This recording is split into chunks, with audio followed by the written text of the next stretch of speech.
Bonjour, je suis aujourd'hui avec je reçois une nouvelle fois une actrice et j'en suis ravi. Et nous sommes avec Carole de Valent. Bonjour Carole de Valent, vous allez bien? Bonjour, très bien Michael, et vous? Moi ça va très bien comme d'habitude. Je suis ravi de vous recevoir.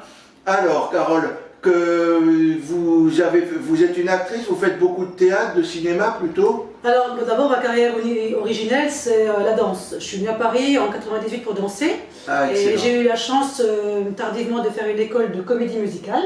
Donc j'ai commencé vraiment par la scène et depuis on va dire 4 ans, 5 ans j'ai plus sur l'audiovisuel. Ça me plaît aussi, enfin, j'aime autant la scène que j'aime le cinéma. J'ai écrit un seul en scène, je travaille sur mon seul en scène, donc je joue avec.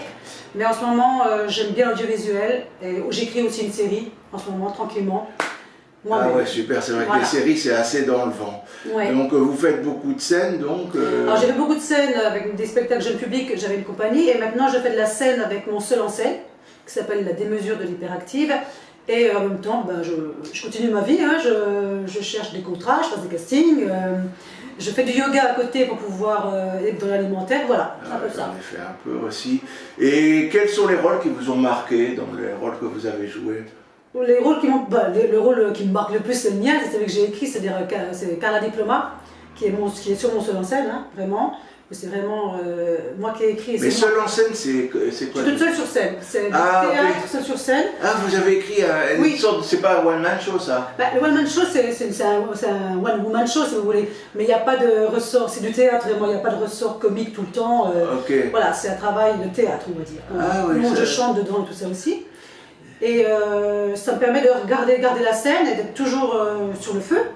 Parce qu'on sait que dans ce métier-là, il faut toujours il faut toujours travailler, sinon on perd les choses. Ouais, j'imagine. Et puis c'est une passion aussi de se faire connaître aussi, quelque part. Oui, tout à fait, c'est intéressant. Et votre seul en scène, vous le faites où exactement? Alors là, je joue le 1er février dans un café au Pré Saint-Gervais, le Café Vert. Et après, j'aurai 6 dates en novembre et décembre 2020. Au Théâtre Lorette, mais ça c'est pour plus tard. D'accord. Quand c'est dans un café, tiens, ça m'intéresse, il faut vraiment réserver. Il faut absolument réserver. En fait, le restaurant dans lequel je vais le faire, c'est des amis, ils ont 35 places, donc c'est pas très grand. Ah, ouais. Donc les gens réservent à l'avance, comme ça on est sûr que les gens ne viennent pas pour rien déjà. Parce que quand c'est fermé, il n'y a plus personne qui rentre. Et ça permet aussi donc à mes amis restaurateurs de savoir un peu sur quel pied danser. Ça c'est normal, hein, parce que du coup c'est des mécènes. C'est une bonne initiative. Voilà, les gens ne payent pas, entrer, c'est au chapeau. Bravo messieurs, j'espère que vous nous regarderez tout à l'heure, vous leur direz, le Café Vert. Le Café Vert au Pré Saint-Gervais. Et puis après on boit un verre, on mange ensemble. C'est un peu café-théâtre comme on pouvait le connaître dans le temps. C'est très sympa. Ouais, c'est sympa. S'ils veulent, j'irais bien... Là, vous pourrez venir, mais vous réservez, je vous donnerai. Les coordonnées. Si ils veulent bien que je filme un petit peu pour le mettre... on va voir, je vais leur demander. Vous pouvez leur demander. J'adorerais faire ça, faire... mais je suis sûr que mes spectateurs, c'est moi qui cherche des choses. Écoutez, je pense qu'il n'y aura pas de souci, on verra avec Christian, normalement il n'y a pas de problème. Je reste 8 places, donc normalement ça devrait être bon. Donc voilà. Ah oui. Vous avez fait un peu de cinéma aussi? Oui, alors j'ai beaucoup fait de courts-métrages. Beaucoup de courts-métrages parce que je commence depuis très peu de temps ce métier, mais en même temps c'est très intéressant. C'est dans le court-métrage, quand on n'est pas connu, au contraire des longs-métrages, c'est qu'on a un rôle principal souvent, ou un bon rôle. Donc on peut vraiment jouer, et puis ça nous aide pour notre carrière, parce qu'on a des images. Et ça c'est important. Et là j'ai mon objectif audiovisuel, il y en a 2. Un, c'est la télévision dans une série récurrente, ou une série Netflix ou autre, ça n'a pas d'importance, plusieurs séries. Et un deuxième, du cinéma. Puisque ça c'est quand même très important, mais on sait, hein, le cinéma c'est aléatoire, on travaille plus. C'est pareil pour les gens connus comme les gens pas connus, hein, de toute façon c'est la même. Voilà.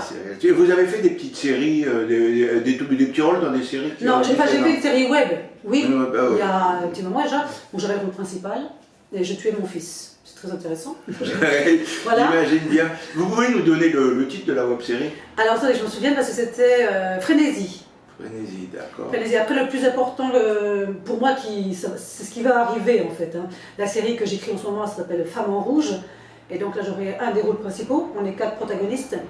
Et puis, normalement, je croise les doigts, on m'a écrit un rôle dans un long métrage. Mais pour l'instant, je ne sais pas trop, parce que tout ça, vous savez, c'est aléatoire. Oui, je sais bien, c'est compréhensible. Tout ce qui est un peu l'audiovisuel, voilà. Tout est un peu... Voilà, moi, je suis très contente en tout cas de ce qui se passe, parce que j'ai toujours été sur scène depuis l'âge de 17 ans. Et j'ai jamais lâché. Je conseille d'ailleurs à tous les gens qui font ce métier, c'est l'endurance et la passion. Être à la bonne place. Ça sert pour beaucoup de choses, c'est vrai que... Oui. Et surtout artistique, quand on a la passion, même ce que je fais, je sais que c'est dur, des abonnés, des vues, c'est dur à avoir. C'est l'endurance. Quoi qu'on fasse, c'est l'endurance qui compte le plus. L'endurance, et puis être à la bonne place, parce que si on n'est pas à la bonne place et qu'on veut juste être une star, le métier d'artiste, c'est pas ça. Hein. Le métier d'artiste, c'est toute sa vie, on a des choses à dire, des messages à faire passer. Moi, j'ai la chance d'être polyvalente, j'écris, donc ce que j'ai à dire, je peux le dire. Je peux aller sur scène par moi-même, il n'y a pas de problème, m'autoproduire si j'ai envie. Donc j'ai la chance de ne pas être qu'interprète en fait. Parce que quand on est qu'interprète et qu'on attend derrière son téléphone des rôles, c'est compliqué. Moi je vous les écris mes rôles. Moi je m'écris des premiers rôles évidemment. Évidemment, de toute façon. Donc 1 heure sur scène. C'est une bonne capacité, c'est vraiment bien d'avoir ça. Je vous en félicite. Ouais, c'est très bien. Voilà. Très bien. Je vous remercie. Où on peut vous suivre Alors, j'ai un book sur lequel vous avez toute mon actualité. C'est www.book.caroldevalent.fr et vous avez mon Facebook, Carole de Valent, sur lequel je mets tout ce qui se passe pour moi. Et les causes aussi pour lesquelles je me bats, et tout ça, en gros. Parce que quand on est comédien, on se bat pour des causes quand même. Très bien, quelque part, on a un métier assez, entre guillemets, futile. Donc autant qu'on serve à quelque chose à l'extérieur et que ça fasse bouger les consciences. Exactement. Voilà. Voilà, je vous remercie, Carole de Valent. J'espère pouvoir venir vous voir. J'ai été en tout cas très content de vous recevoir. Peut-être à bientôt pour une prochaine vidéo, pour votre actualité. Ça me fera plaisir aussi. Je vous remercie. Et voilà, c'était une très belle vidéo que je suis très content de vous avoir offert. Chers membres de la communauté du savoir, donc comme d'habitude, abonnez-vous si vous nous regardez, ça me permettra à la chaîne de continuer et de recevoir encore divers artistes et de vous montrer diverses choses artistiques. Et plus on aura d'inscrits, plus il y aura de gens qui voudront faire des choses avec nous, plus on aura de visibilité et plus pour vous ouvrir des vidéos ainsi. Alors merci Carole et merci à vous de nous suivre et à bientôt pour une prochaine vidéo.